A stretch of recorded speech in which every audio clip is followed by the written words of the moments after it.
Big TV భక్తి సమాచారం WhatsApp ఛానల్లో జాయిన్ అవ్వండి. అన్ని విశేషాలు ఎప్పటికప్పుడు తెలుసుకోండి.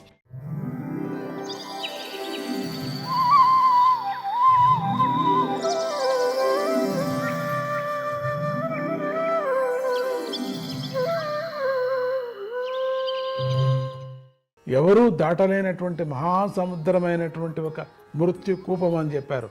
ఆ కూపంలో అందరూ పడిపోవలసిందే, దాటటానికి అయ్యలేదు, ఎవరి చేత కాదు. ఎగరలేము, దాటలేము, ఈతలేము, కాలిపోతాం. అటువంటి ఒక పెద్ద ఒక లావా రసం అట్లా మన ముందు తట్టు చుట్టూ ఆవరించుకుంది. ఆ మృత్యువు అనేటువంటిది ఇట్లా కాచుకుంది, ఎప్పుడు అని. ఎప్పుడు సమయం వచ్చిందో కాటు వేసేస్తుంది. అందుకని దానికి భయపడుకోకుండా నువ్వు భగవంతుణ్ణి సేవలో నీ మనస్సుని లగ్నం చేయాలి.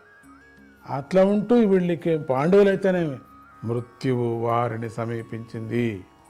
ఆ విషయాన్ని తెలుసుకున్న విదురుడు ధృతరాష్ట్రుడితో ఇలా అన్నాడు, ఓ రాజా, మహారాజా, ముంచుకొస్తున్న మృత్యు అనే భయాన్ని గమనించి తొందరగా ఈ సంసారం అనే చిక్కును విడిపించుకొని బయటపడి వానప్రస్థానానికి వెళ్ళిపో.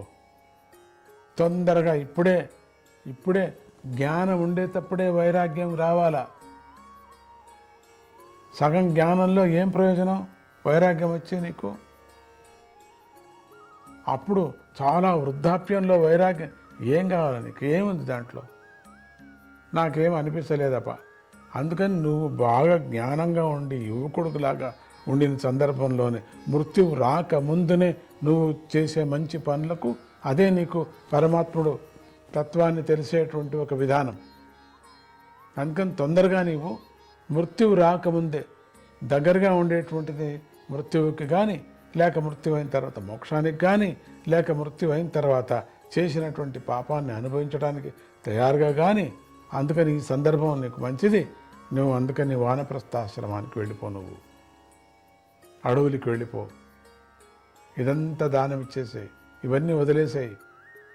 పిల్ల పాపలకో లేక నేను అనుసరించిన వాళ్ళకో ఇచ్చేసి ఈ రాజ్యం నీ సంపత్తంతా ఇక్కడ లోక కళ్యాణానికి ఇచ్చేసి నువ్వు వెళ్ళిపోను.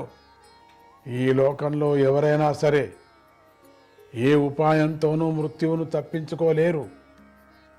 అటువంటి మృత్యుదేవత మనల్ని సమీపించింది. విదురుడు ధృతరాష్ట్రుడితో ఇట్లా అంటున్నాడని మనం అనుకుంటున్నాం కదా. అయ్యా రాజా, ఇంకేం ముంచుకొస్తున్నటువంటి మృత్యు అనే భయాన్ని గమనించాను. నీకు కూడా తెలుస్తూ ఉన్నది అనిపిస్తుంది, నాకు మాత్రం తెలిసింది. ఇక దగ్గరగా ఉన్నాం, మనం మృత్యువుకి దగ్గరగా ఉన్నాం కాబట్టి ఇప్పుడు మనం జాగ్రత్త పడాలా. కొంచెం అందరికీ జ్ఞానం ఉంది, కొంచెం ఏదో శక్తి ఉంది, తట్టుకునేటువంటి ఒక శక్తి ఇప్పుడు వచ్చింది మనకుంది. కాబట్టి ఇప్పుడు నువ్వు అన్నీ కూడా వదిలేసి మొత్తము నువ్వు వానప్రస్థాశ్రమానికి వెళ్ళిపో. సంసారం అనే ఒక పెద్ద చిక్కు, ఈ చిక్కును విడిపించుకో. చూస్తున్నాను కదా నీవు ఎంత చిక్కకపోయినావు, దీంట్లో ఎంత తాపత్రయాలు పడుతున్నావు నువ్వు. ఒకటి విడిపించుకునే లోపల ఇంకోటి చిక్కుతోంది, అది చూస్తున్నా నేను. ఒకదాని నుంచి బయటపడాలనుకుంటున్నావు, ఇంకోటి వచ్చి పట్టుకుంటోంది. అది దాని నుంచి బయటపడితే ఇంక 10 పట్టుకుంటున్నాయి. ఇంతే పని. ఇక ఇదొక్కటి మాత్రం అయిపోతే ఇక నాకు ఏదీ లేదు అంటే ఇంకేదో వచ్చి పడుతుంది పెద్దగా.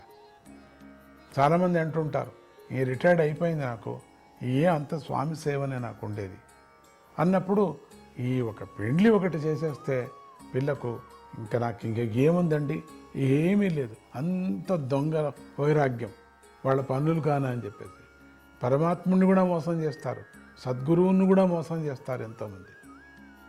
ఏముందండి, ఏమీ లేదండి, అదొక్కటి తమ అనుగ్రహిస్తే, ఆశీర్వదిస్తే, అదొక్కటి ఒక్క తాపత్రయం నాకు మొదటి నుంచి ఉంది. అదొక్కటే ఉండేది జీవితంలో, నాకు ఇంకా ఏమీ లేదు. పెండ్లి అయిపోయింది. పెండ్లి అయిన తర్వాత వైరాగ్యానికి రావచ్చు కదా, రారు, అప్పుడే రారు.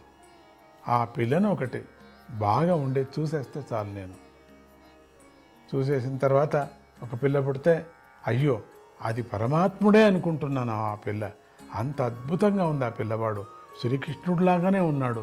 అయిపోయి ఆ వ్యామోహంలో పడిపోయారు, ఇంకా ముగిసిపోయారు. అంతకన్నా ముందు చాలా బాగుండే, పెళ్లి కాకపోయినప్పుడు పెళ్లి కాకపోయినా నిజంగా వైరాగ్యానికి అభ్యాసం చేసుకొని వచ్చారు.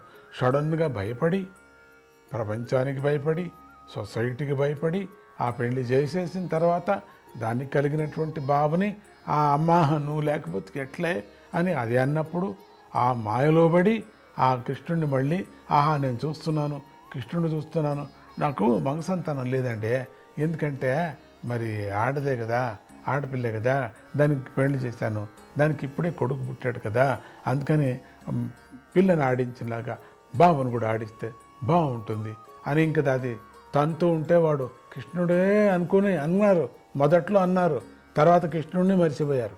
వాడికి ఇంక ఏబిసిడీలు నేర్పించి ఈ ప్రపంచందంతా వాడికి నేర్పించి వాడు నడిచేంత వరకు వైరాగ్యం తట్టిపోయింది, ఇంక అయిపోయా. దీని మధ్యలో ఇంకోటి అంటుంది, దీని మధ్యలో అల్లుడు ఏదో చిక్కు, దీని మధ్యలో ఖర్చులు ఎక్కువ, అప్పులు, దీని మధ్యలో ఏదో ఇల్లు అమ్మాలా, ఇది ఒకటి కానీ అదొకటి కానీ అని చెప్పుకోవటానికి కూడా సిగ్గు పరిస్థితికి వచ్చేస్తుంది వాడు. కానీ కొంతమంది సిగ్గుపడలేండి, చెప్తూనే ఉంటారు ఇదొకటి ఇదొకటి ఇదొకటి అన్నట్టు. ధర్మరాజు అటువంటి వాడికి చిక్కుకున్నాడంటే ఇక మనమంతా ఏమిటి అనిపిస్తుంది అప్పుడప్పుడు. అంత చిక్కుకొని బయట ఎప్పుడు నోటితో మాట్లాడేటువంటిది వైరాగ్యం కాదు, కోపంగా మాట్లాడేది, ఏదో అర్జెంటుగా తాపత్రయం అయిపోయింది, ఏదో అవమానం అయిపోయింది నాకు ఎవరి నుంచినో అని మాట్లాడటము, ఉండిన డబ్బంతా నాశనం అయిపోయింది అని మాట్లాడటము, ఇవన్నీ ఒకదానికొకటి పోల్చుకొని మాట్లాడేటువంటిది వైరాగ్యంగా, కోపంగా మాట్లాడేటువంటి నిజంగా వైరాగ్యం కాదు. అది వైరాగ్యంగా అన్నారు. ఏది ఎటువంటి వైరాగ్యం? అది కేవలం తాత్కాలికమైనటువంటి వైరాగ్యం. అది ఒకవేళ సరిపోయింది అనుకోండి, మళ్ళీ మర్చిపోవటమే, మళ్ళీ దాంట్లో పడిపోవటమే. గురుసేవ వద్దు, దేవుడి సేవ వద్దు, ఎవరి సేవ వద్దు, దాంతోనే ఉండిపోవటం. ఇప్పుడే సైట్ తీసుకున్నాను ఒకటి, ఒక ఇల్లు కట్టే సొంత గృహం అనేది నేను కావాలి కదా నాకు. చూసారా, ఏదో ఎన్నో ఏండ్లగా ఉంటున్నామనే ఒక పరిస్థితిని బట్టి మాట్లాడతారు జనం. ఎప్పుడో పారు రాలిపోతాం, మంచి పని చేసి మంచి మాటలతో సమాజంలో మంచి వాడిగా వెళ్ళిపోతామనేది ఎవ్వరికీ లేదు. ఎవ్వరికో కొన్ని కోట్ల మందిలో ఒకరికో ఇద్దరికో, లక్షల మంది అంటూ ఉంటమే, ఇప్పుడు వెళుతూ వెళుతూ వెళుతూ కోటికి వెళ్ళిపోయింది. ఇంకా కోటి నుంచి మెల్లగా అర్బుదాలకు వెళ్ళిపోతుంది. ఒక్కొక్కరే భాగ్యవంతుడు దొరుకుతాడు. ఇంకా కొన్ని రోజులు పోతే వాళ్ళు కూడా ఉండరేమో అనిపిస్తుంది. ఎవరు మాట్లాడుతున్నారో మనసులో అది జరుగుతూ ఉండాలా. ఏది మనసులో జరుగుతున్నదో మాట్లాడుతున్నారో అది క్రియారూపంగా చూపిస్తూ ఉండాలా. ఆ మూడు ఒకటైనప్పుడు మాత్రమే పరమాత్ముడు దగ్గర కావటానికి ప్రయత్నం అప్పటి నుంచి ప్రారంభమవుతుంది. అయిపోతాడనేం కాదు, అప్పటి నుంచి ప్రారంభమవుతుంది. అందుకని ధర్మరాజా, నా మాట విను, చాలు ఇదంతా. నీకు చెప్పటం ఏమిటి, నేను అయినా నా మాట వింటావు కాబట్టి నేను చెప్తున్నాను. మృత్యు వచ్చేస్తున్నది. ఏది నువ్వు నీ ఒక ముఖంలో కానీ లేక లోపల ఎక్కడ ఉందేమో తెలియదు, కానీ ఆ ధృతరాష్ట్రుడితో చెప్తున్నాడు, ఇట్లా అంటున్నాడు, అది నా మాట విను నువ్వు ధృతరాష్ట్ర, అయిపోతుంది నీ కథ ఇంకా. అందుకని వానప్రస్థాశ్రమానికి నువ్వు వెళ్ళిపోవలసింది. నువ్వు ఈ లోకంలో ఎవరైనా సరే ఏ ఉపాయంతోనూ మృత్యువును తప్పించుకోలేరు ధృతరాష్ట్ర. జాగ్రత్త. అటువంటి మృత్యుదేవత మనల్ని సమీపించింది. ధర్మజుడు కూడా అదే అవుతుందిలేండి. రేపు పొద్దున మళ్ళీ వస్తాం అక్కడికి. ఎక్కడికి పోతాం? మళ్ళీ ఉంది కథ, చాలా పెద్దది. వెళతాం, అక్కడికి కూడా వెళదాం నిదానంగా. ఆ సందర్భము వచ్చింది. విదురుడు చెప్పేటువంటి నీతి వాళ్లకు చెప్పారు, వీడికి చెప్పారు. మానవుణ్ణి మృత్యువు పట్టుకోగా అతడు తనకు అత్యంత ప్రీతిపాత్రలైనటువంటి ప్రాణాలకు కూడా దూరం అయిపోతాడు.